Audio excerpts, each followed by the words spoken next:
My name is Leo. I believed a marriage was like cultivating a vineyard. You don't just plant the vines. You nurture the soil. You weather the storms together. You prune with care. And you wait, with patient hope, for the years to yield something complex and beautiful. I was a fool.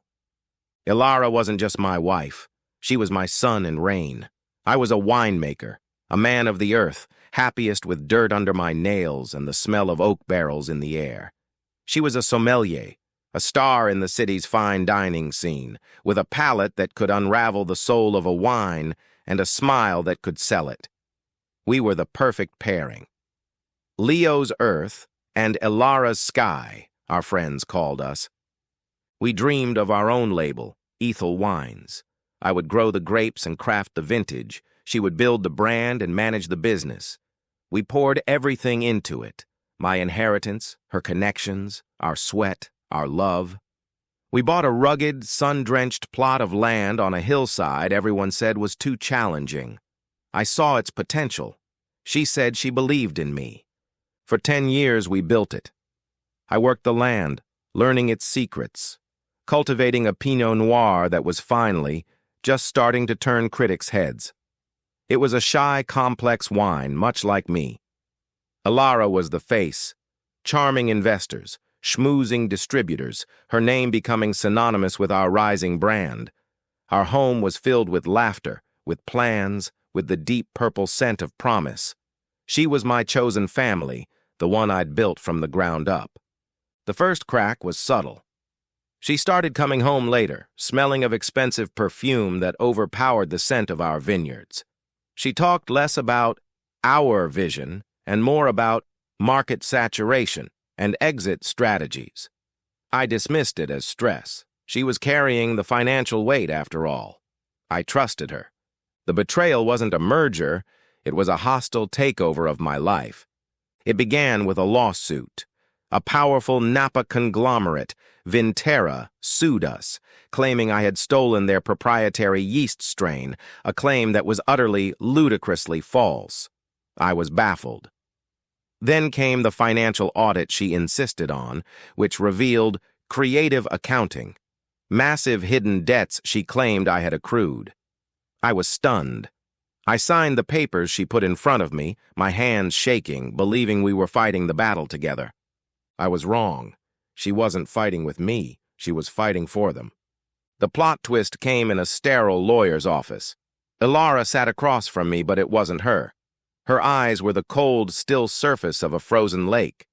Her lawyer presented the evidence, emails I had supposedly sent discussing the stolen yeast, financial documents I had apparently signed, plunging us into debt.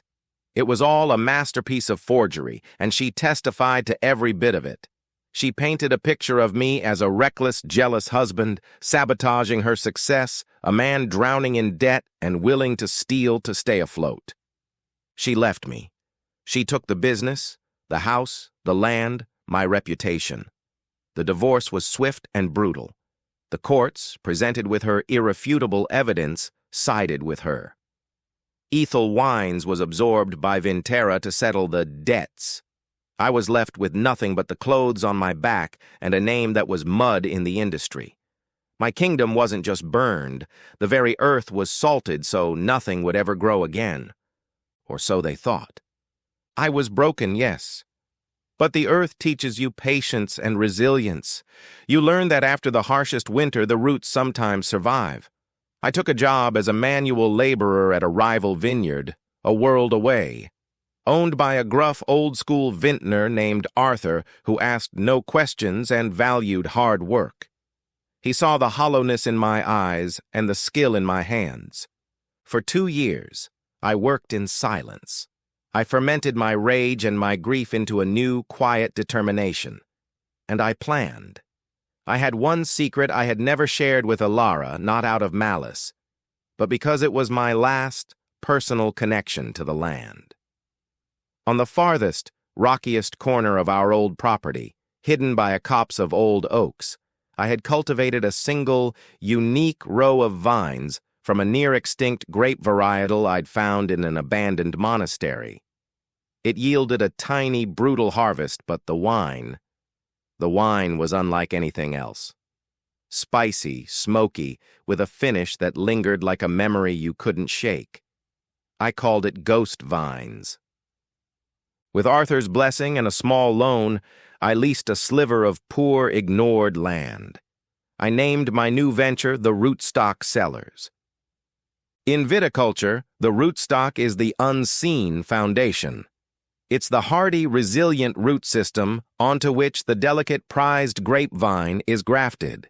It determines the vine's resilience to drought, pests, and disease. It's the part that survives, even when everything above ground is cut away.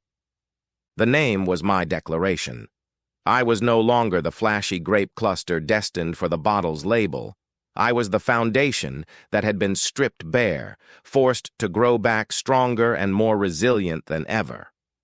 My wines would be for those who understood that true strength comes from what lies beneath the surface. Meanwhile, Ilara and her Vintera masters launched Ethel, now a mass-produced, oaky fruit bomb of a wine.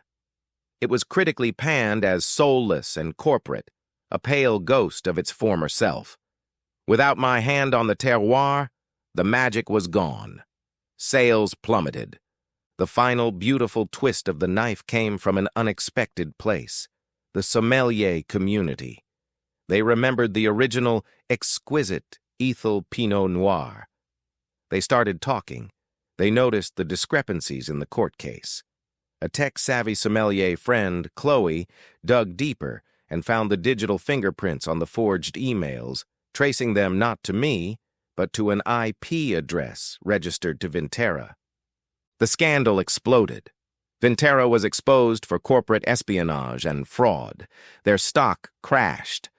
And Ilara, the beautiful face of the stolen empire, was not seen as a victim, but as the mastermind of the betrayal. She was left with nothing but the ashes of a reputation built on a lie. She showed up at the Rootstock Cellars during my first harvest. She looked thin, haunted. The glamour was gone. "Leo," she whispered, her voice raw. "I lost everything." I looked at her, standing at the edge of my rocky, beautiful, honest field. I saw the ghost of the woman I'd loved, the woman I'd planted a life with. And I realized my victory wasn't in her downfall. It was in the gnarled, resilient vines in front of me. It was in the small, loyal list of clients who sought out my ghost vines for its story and its stunning, authentic taste. I didn't offer her a glass. I didn't offer her forgiveness. I simply picked up a handful of my poor, rocky soil and let it sift through my fingers. "You didn't lose everything, Ilara," I said, my voice steady as the earth itself. "You traded it. You traded a vineyard for a viper's nest. I kept the roots." I turned my back and walked towards my gnarled, beautiful vines, ready to make a wine that would outlast all of us. The kingdom she burned was gone.